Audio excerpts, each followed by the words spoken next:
ಎಲ್ರಿಗೂ ನಮಸ್ಕಾರ. ಆ ಜಾಗದಲ್ಲಿ ಒಂದು ಕನಸು ಹೇಳಿದ್ದೆ, ಕಟ್ಔಟ್ ನಿಲ್ಲಿಸಬೇಕು ಅಂತ, ಗಾಂಧಿನಗರದಲ್ಲಿ ಇರಬೇಕು ಅಂತ. ಅದೆಲ್ಲ ಆಯ್ತು.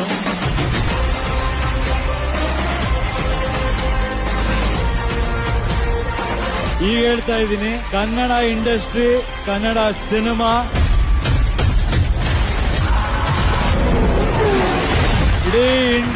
ಇಡೀ ಇಂಡಿಯಾ ತಿರುಗಿ ನೋಡಬೇಕು. ಸುಮ್ನೆ ನೋಡೋದಲ್ಲ, ಚಪ್ಪಾಳೆ ಹೊಡೆದು ಸಲ್ಯೂಟ್ ಹೊಡಿಬೇಕು.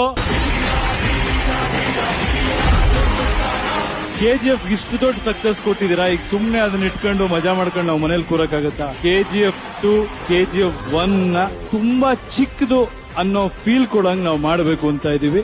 ಅಷ್ಟೇ ನಮ್ ಗುರಿ.